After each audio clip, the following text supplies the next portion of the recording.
$0. That's your balance sheet at 24, standing behind the counter of a gas station that isn't yours, ringing up a lottery ticket for the fourth time this hour. You make $16.75 an hour. You've worked here for 3 years. You know this store better than the guy who owns it. You know which pump throws errors in the rain. You know the delivery driver's kid's name. You know that the fountain drink machine needs its syrup lines flushed every Tuesday, or the Coke turns flat by Thursday. None of that knowledge is on your paycheck. The owner mentions, almost as a throwaway line while counting the register, that he's tired. 2 locations, both bleeding time he doesn't have anymore. He says it the way people say things they haven't fully admitted to themselves yet. You don't say anything back. You just remember it. That night, you do the math for the first time. Not because you're smart with money, because you're desperate enough to be honest with it. The store does about $38,000 a month in gross sales. Fuel margins are thin, 6, maybe 8 cents a gallon. But the inside sales, the cigarettes, the snacks, the lottery commission, that's where the real number lives. After everything, the store nets around $4,200 a month. The owner wants out for $61,000. Seller financed, 20% down. You have $2,300 in a savings account. This is where most people close the tab and go back to ringing up lottery tickets. You do not close the tab. Rule 1. The business doesn't need your money. It needs your proof. You spend 6 weeks proving you can run it better than he can. You cut spoilage by watching expiration dates like it's a second job, because it is. You renegotiate the snack vendor's shelf placement fee. Net income climbs to $4,900 a month without spending a dollar. You bring that number back to him, not as a favor, but as leverage. He drops the down payment to $4,000, seller financed over 5 years at 9%. You borrow $1,700 from your sister. You put in every dollar you have. You are 24 years old, and you own a gas station that pays you $900 a month more than your old paycheck ever did, and it doesn't need you standing behind the register anymore. You hire your old coworker to run the floor. You keep your day job for 11 more months, just in case. 18 months later, the second location, the one your old boss mentioned, tired, without meaning to sell you on anything, comes up too. He's ready. You've built enough trust and enough cash flow that a local credit union will actually take your call. You put down $9,000, finance the rest at 8.4%, and now you're not running a gas station, you're running 2. Rule 2. The second location doesn't double the work.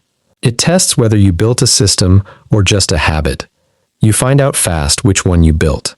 The first store runs fine without you for 4 days straight.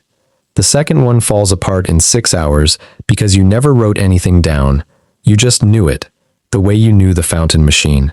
You spend a weekend writing your first operations manual, badly, on a legal pad. It's ugly. It works. You're 27. Combined monthly net across both stores is $11,400. Your personal draw is $3,800. The rest goes back into the machine, into inventory, into a walk-in cooler that finally stops dying every August.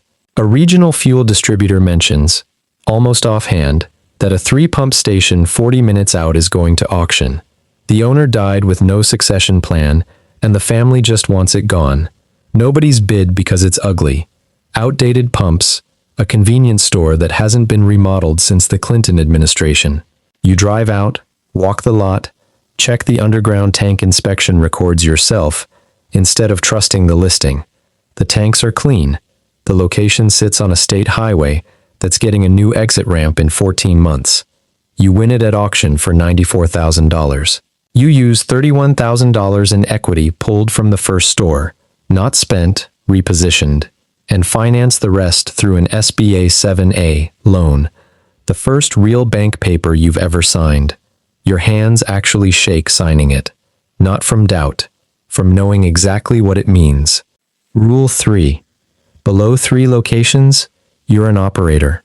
Above it, you're allocating capital, and those are different jobs wearing the same shirt. You stop pricing gas by feel and start pricing it by margin sheets.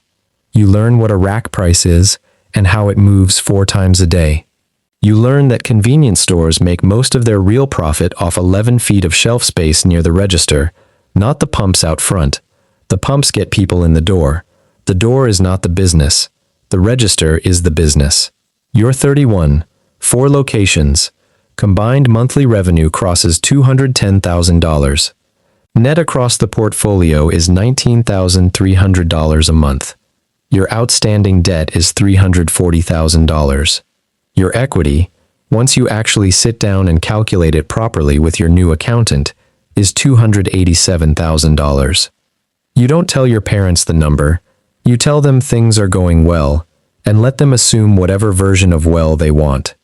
A distributor rep, the same one who mentioned the auction 2 years earlier, tells you about a 5-store chain going up for sale 2 counties over.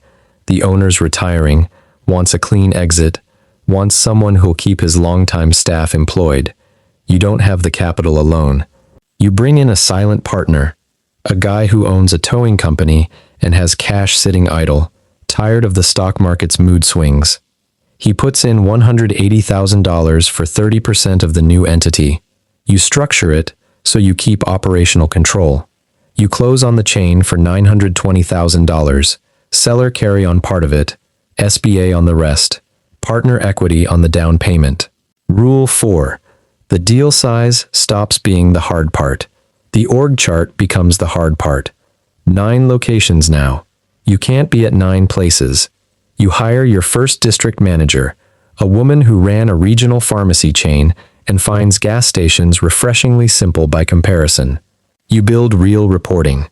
Weekly P&Ls per site. Fuel margin tracking by pump. You're 38. 14 locations across 3 counties. Portfolio revenue, $6.1 million annually. Net operating income, $780,000. You've refinanced twice, pulled equity forward into acquisitions 3 separate times, and you've learned what your accountant means when she says the real money isn't in the fuel, it's in the depreciation schedule and the real estate under the stores. Half your locations, you own the land outright now. That land is worth more than the businesses sitting on it. Rule 5.